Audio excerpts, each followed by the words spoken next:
professional speakers today, one of the things that we have to engage with is the fact that the diversity in our audience is not just around gender or race or kind of physical ability.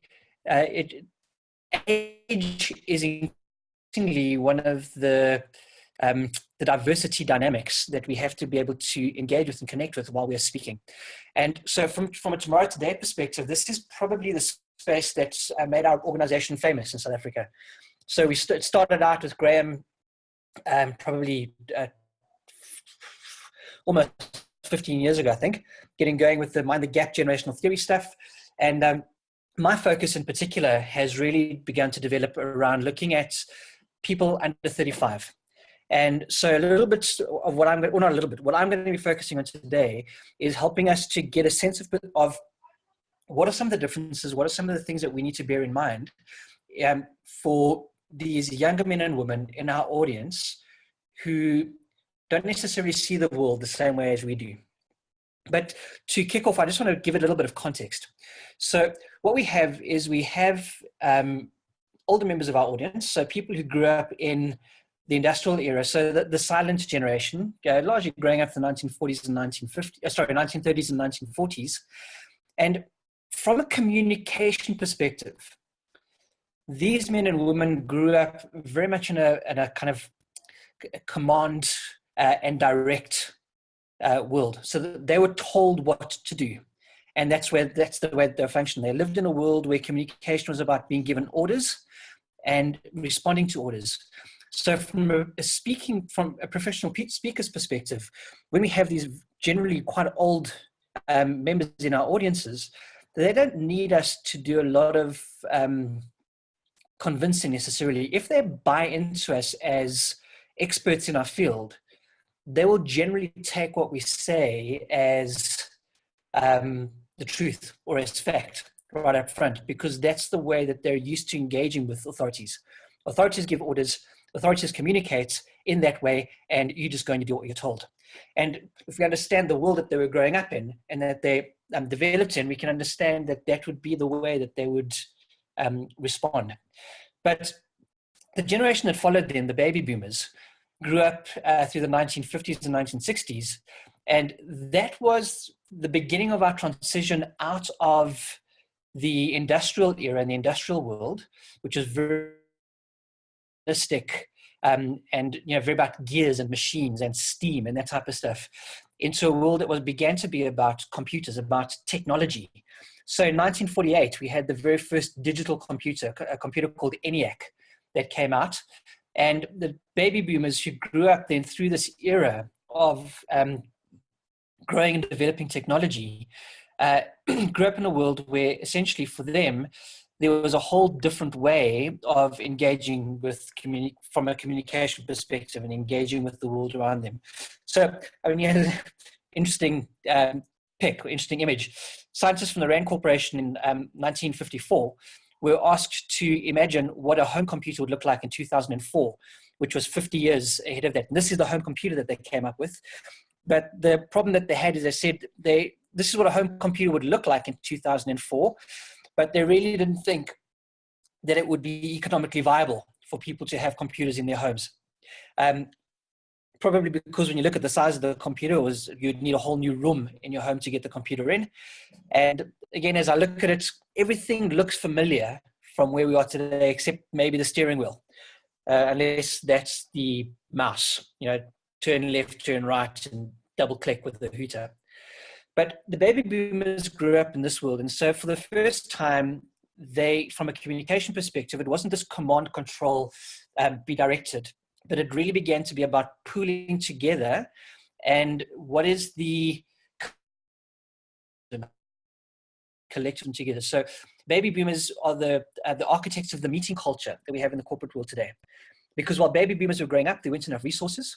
So you'd have 3 desks or 6 baby boomers around the 4 desks sharing 3 textbooks. And so as they were growing up, the way that they learned to achieve tasks and get stuff done was to share and to work together. And so as they then moved into the workplace, they brought that with them. And so we have this meeting culture where when baby boomers want to get something done, they call a meeting. And at the end of the day, a baby boomer will head home and say, oh, I had an awesome day. I achieved so much because I had so many amazingly productive meetings. The younger men and women in the organization have a very different perspective. They go home and they're pulling out their hair and they're saying, I didn't get any work done today because I spent all my time sitting in freaking meetings. So from a communication perspective, and that what we as professional speakers need to be aware of is baby boomers really enjoy the collective wisdom that is there when they're able to share and pool their insights with the rest of the people in the room. And so they do like to get engaged. And so from a professional speaker perspective, it's very important that we bring them in and we connect with them and engage them. Generation X's grew up in the world with the information age. So we grew up in the kind of the Google economy where it began to be about, first of all, individuality. So Gen X's are not the community meeting focused people that the baby boomers were. Gen X's are much more focused on sorting out problems themselves. So if from a speaker's perspective, we need to be able to identify and to connect with them as individuals, not as a group, not as a collective. They want to feel engaged with and appreciated for the unique value that they bring in.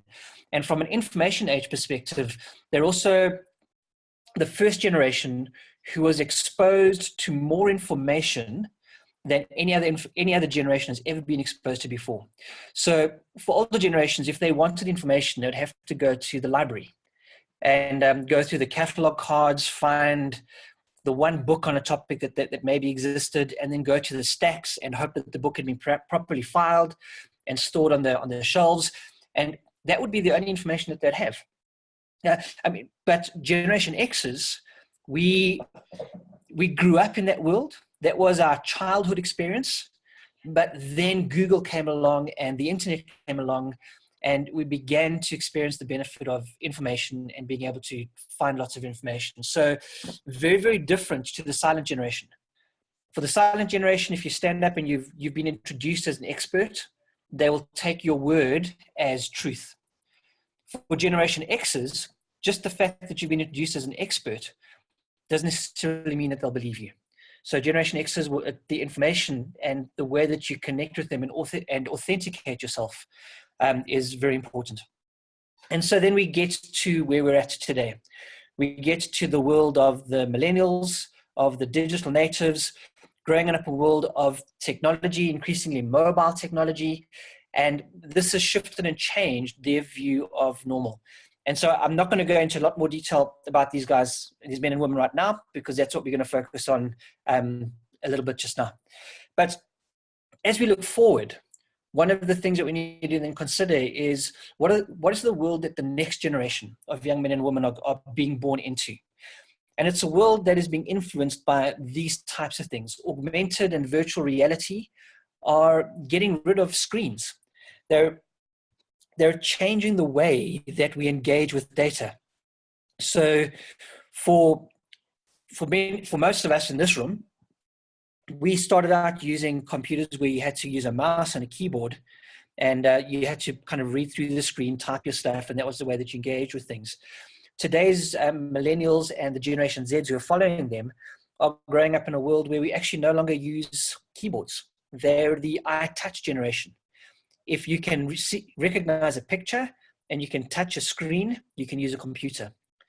What virtual and augmented reality are doing is they're actually beginning to create a space where virtual reality is immersing us into the data, and augmented reality is layering the data over our real world. Then at the back end, we've got the power of AI, of artificial intelligence. We've got the power of quantum computing coming through that's changing what is happening on the back end, and the type of responsiveness and the type of interaction and engagement that this generation being born today is going to expect from the world. And just to give you one really interesting bit of info, in December this last year, so this is around the artificial intelligence stuff, Carnegie Mellon University launched or ran a test with an AI called Libratus.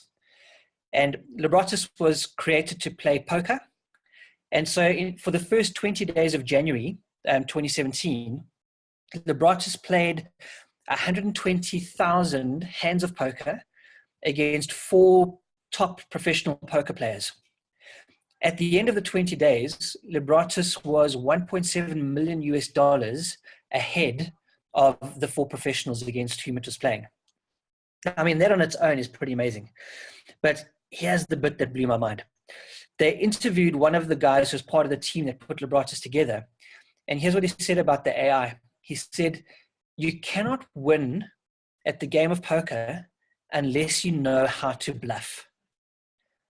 And so moving into this year, for the first time in history, we have got a computer program that was able to bluff better than 4 of the world's top professional bluffers. And so this is the world that the new audience is going to be growing up and developing into. So that once we've come to terms with the millennials and the Gen Zs around, who are around right now, we can't sit in our laurels and rest. We need to realize that this is a continually developing and a continually evolving challenge and task that we have to set ourselves as professional speakers to be continually relevant and continue to understand how the world around us is forming the view of normal that our audience is going to respond to and respond to most effectively. So that's the context for this multi-generational audience that we have to connect with. But if we consider that probably most of us know ourselves, probably a little bit more comfortable with our parents, we're going to drill down now into the younger generation, into the millennials. So the millennials, initially the research started out, they were called the Generation Y. And if you want to know why they were called Generation Y, all you have to do is have a look at the clothes that they wear. But Generation Y were born in a time where the things that dominated and influenced the development of their value system and worldview were things like the rise of the internet, where the internet went from being something that just academics would use to something that really shifted and changed the whole world. Under the continual shadow of 9/11 and global terrorism and the dynamics of the global village. So they really are global.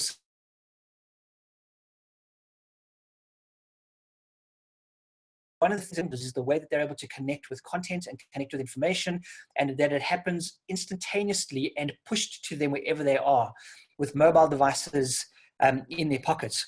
And so they really are the first generation where mobile is the default expectation of what they do. And in 2001, a researcher called Mark Prensky coined a term. He said the young men and women growing up in that era, who at that stage he was part of the teaching world. He said, these young men and women are digital natives. They've grown up in a world where digital is normal and the absence of digital is abnormal. And so what happens is they haven't had to learn how to use digital technology. So older generations, Generation X's, some of the younger baby boomers, we're able to use tech effectively, which is why we're able to have the webinar the way that we are today. But digital natives, for them, this isn't unusual. This isn't something where where digital natives are being reminded, okay, guys, please remember to mute, having to get spoken through all of the different controls and stuff on the screen, because they just get it intuitively. It's part of their native. But those of us who are older, we've had to learn how to use it. And so Prensky said, digital natives share the world with digital immigrants. And digital immigrants know how to use tech, but we always use it with a bit of an accent. So it's like if I were to move to Paris and go and live in Paris for 10 years and immerse myself in French culture. In 10 years' time, a native French person or a native Parisian would come and talk to me, and in 10 seconds, that individual would know that I was an immigrant. Because no matter how much I knew about know about the culture, I'll still speak French with an accent. And that's who we are as digital immigrants. We can use the tech, but we use it with an accent.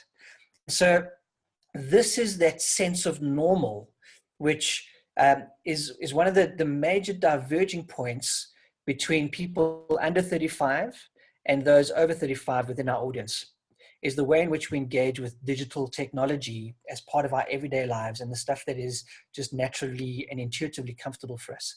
And if you want to know if you're a digital native or a digital immigrant, probably the easiest way to formulate that is to think about your experience that you have in South Africa probably every 2 years, when most of us get our new cell phone. So you head off and you get your box with your new cell phone, you sign all the paperwork for the contract, and you get home, open up the box, take out your cell phone, take out your headphones, the charger, maybe any other peripherals that they've given you. And at the bottom of the box is normally a little bit of a cardboard spacer. You pull that spacer out, look in the box, and there's no freaking manual. And so you get your old phone and your new phone, and you're trying to figure out how to get your content and information across, and you just can't get it there. You just can't get it across. There's no logical way to do it. And so what do? We call our tamest 10-year-old, and we say, come here, my boy, come here, my girl, take these 2 phones, and I'm going to go and make myself a cup of coffee, and you fix it. And we head off, make a cup of coffee. 10 minutes later, we come back, and our kids hand us our new phone, and everything's across. The contacts, our apps, our emails, everything's in place. And with an astounded look, we look at our kids and say, how did you do that? Did you go online? Did you find a manual? Were able to download something? And our digital native children just look at us and say, no, I just figured it out. And so that's the difference between digital immigrants and digital natives. We get stuck, they just figure it out. And then Prenti said that the world is also shared lastly with digital dinosaurs. These are men and women who just don't get it. And so when we start talking digital technology, when we start asking them to do certain things in the room, if we have a number of older generation members in our audience, they actually get quite intimidated by us asking them to use technology to engage with us. Now, there are always exceptions. There's always the 70-year-old person who is a brilliant user of Skype and is able to WhatsApp their grandkids all the time. So there are those exceptions. But again, these are men and women who have had to learn how to use it rather than it being natively comfortable to them. But this is the digital landscape. This is the space, some of the diversity and different views of normal that sit within our audience. So one of the things that has influenced the way that the millennials view normal as a result of growing up as these digital natives is the influence of computer games. So just to give you a story, my 2 children, my son's 13 and a half, my daughter is 10. A while ago, I was working in the garden, and the kids came out and they were a little bit bored, and they started to join me gardening. And after about 10 minutes, that got boring as well. And so they started to pick up the branches that I'd been cutting, and they started to run around the garden, shooting at each other. Bang, bang, you're dead. Now, I don't know what it was like for you when you were growing up, but with myself and my sisters, those games always ended in arguments. Because it would be, no, you didn't hit me, you didn't shoot me, I dived and I rolled and it missed me and it hit the wall and I shot back at you and you're dead.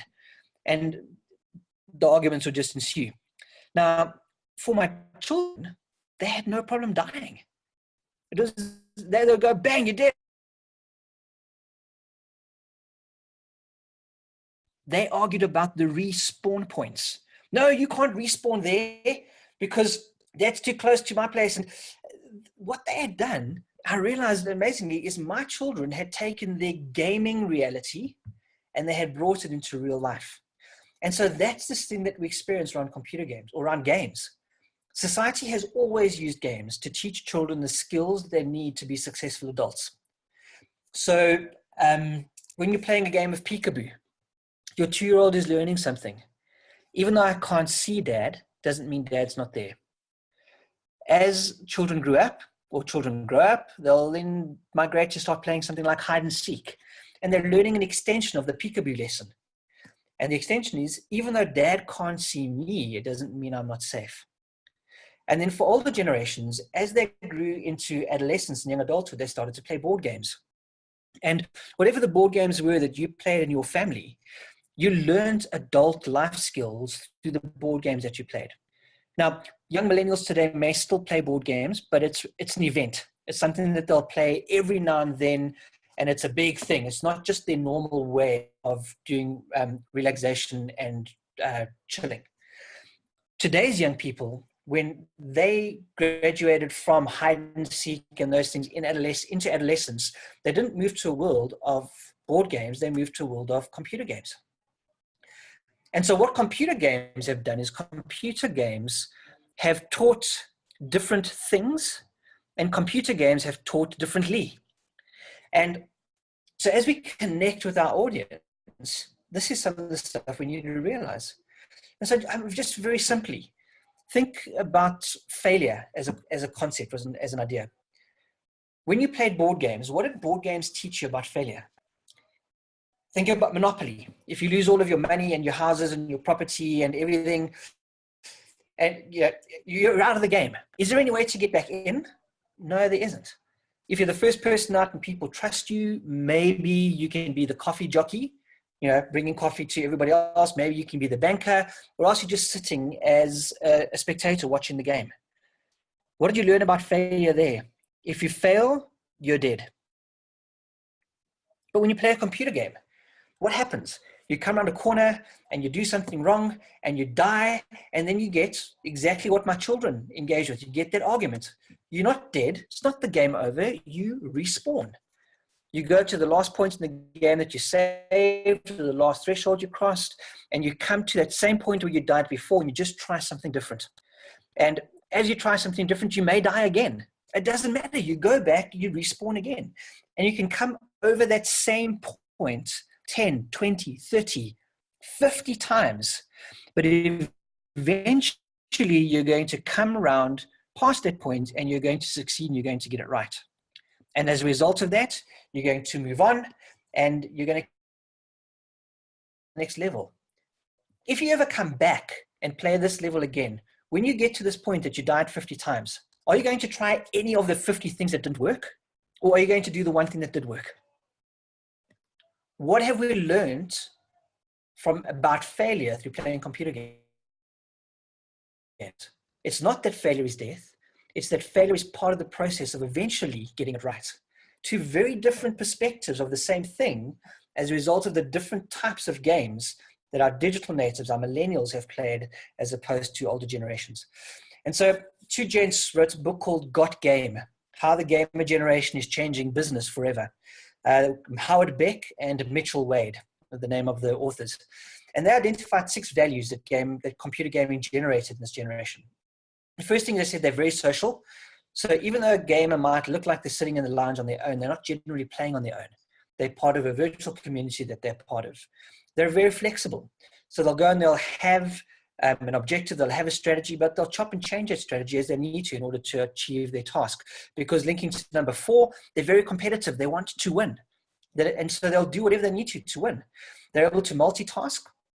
A study at the University of Toronto looked at brain activity and identified that computer gaming develops the same level of mental agility as learning multiple languages. They're also very arrogant. And Beck and Wade said, but you would be arrogant as well if you saved the world every day. And then finally, they're insubordinate. And this insubordination is just because of the traditional views of leadership that are coming through and the traditional views of authority that older generations have carried with them. So for older generations, the leader and the boss was the authority. And he said, this is what goes and this is what happens. For the gamer generation, for millennials, the way leadership works in the online community is that the role of the guild master or the team leader is not to lead us on every task, is not to be the authority on everything, but to find the right person within our team to lead us on this task so that we're successful. And all of this is driven by that underlying value of being competitive and of wanting to win. So if the leader didn't do that, if the leader insisted on leading every single task, after a while, their team would abandon them because they basically say, we're not winning because you're not putting the right people in to lead us in those tasks.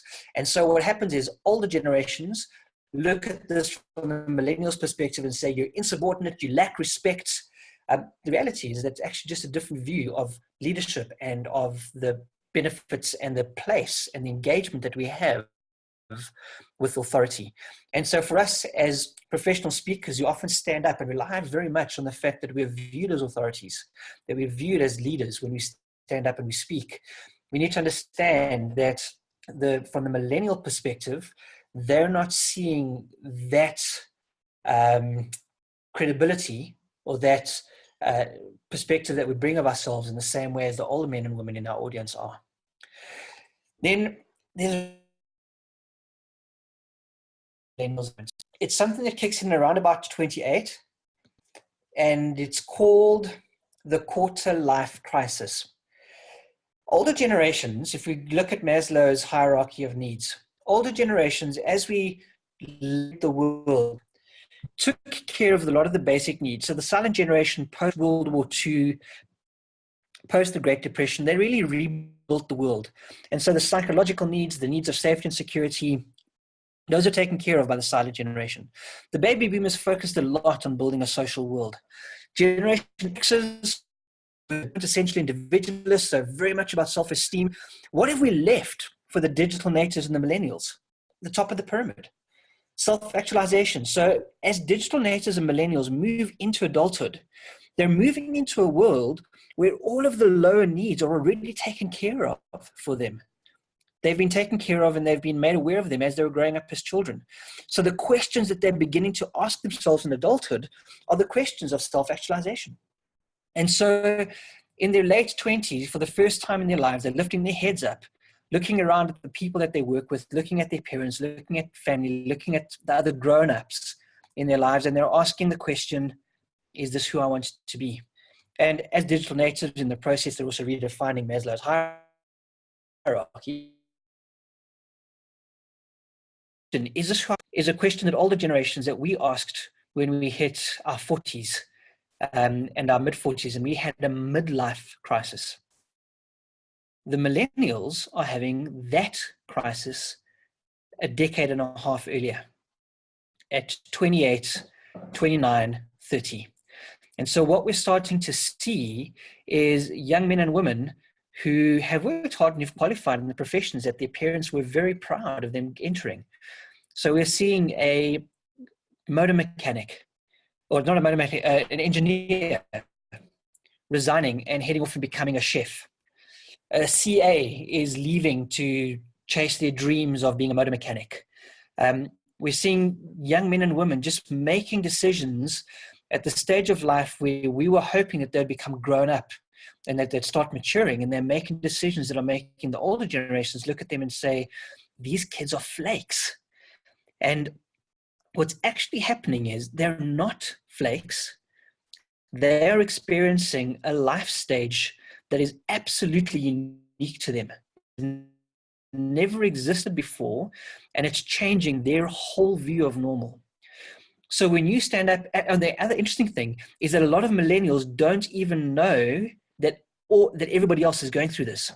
When I stand up and I speak about the quarter life crisis, inevitably somebody in the audience who's in their late 20s will come up to me afterwards and say, wow, I didn't realize that I was normal. I thought that was a weird, abnormal thing that I was going through, and I didn't know that it had a name.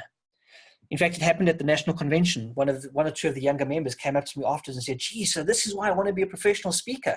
I'm coming out of my quarter life crisis, and this is where my passion is like. And my parents are telling me that I'm crazy, but this is what I want to do.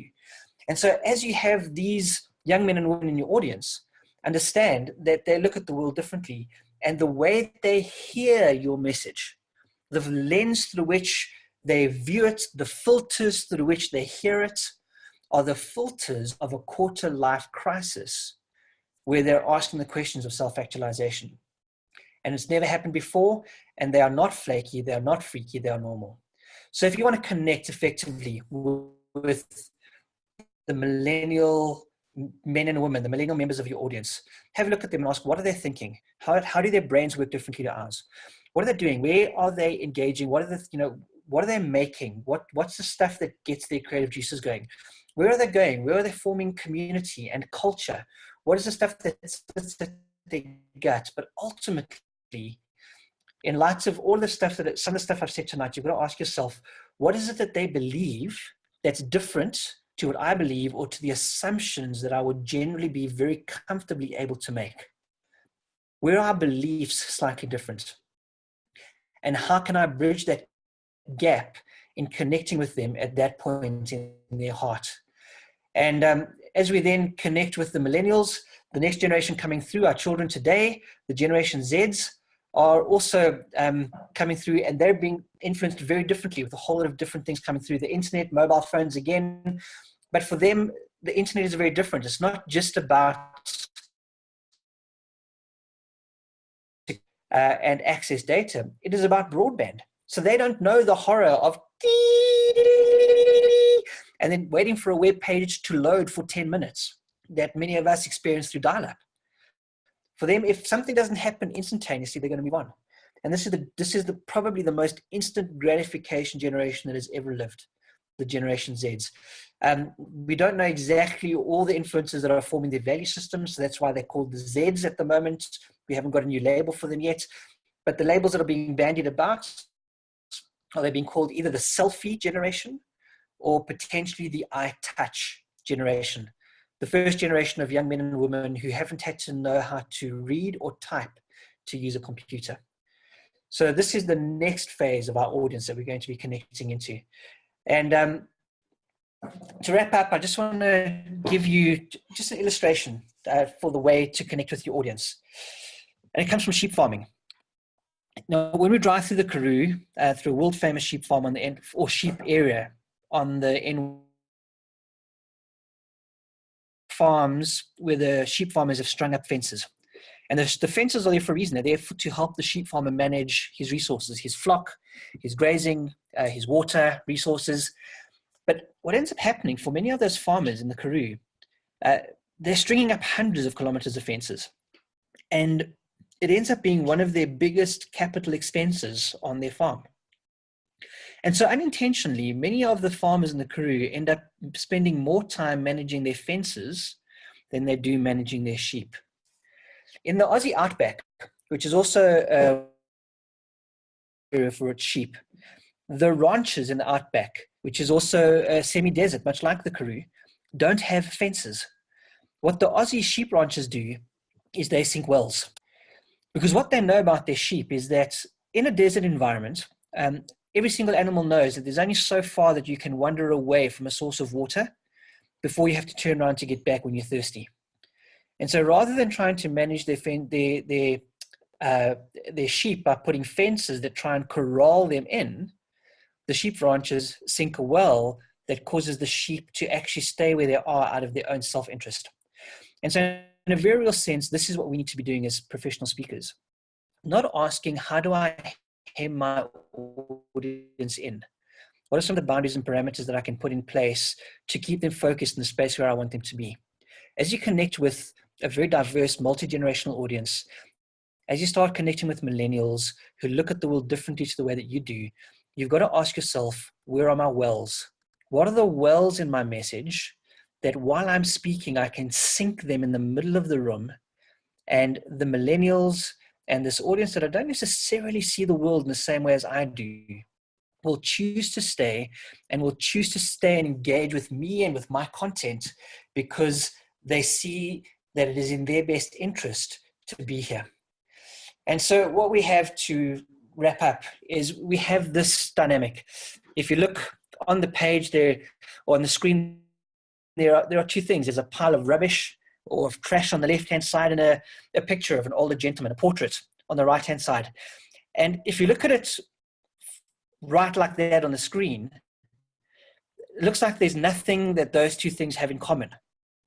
But if you look at the GIF, the animation that's happening on the bottom of the screen now, what you can see is that actually those two things are exactly the same. The only difference is the perspective from which you're viewing the content on the floor. And so what we have with connecting with the millennials, with young men and women who look at the world differently to us, is we need to realize that there is no right or wrong in any of this interaction. what we have is we just have a whole lot of different ways to engage effectively with the different perspectives and say, where are you seeing it from? Why and how is your perspective different to mine? And how can we unlock the value of actually seeing things different, but able to connect with nonetheless? My contact details are there.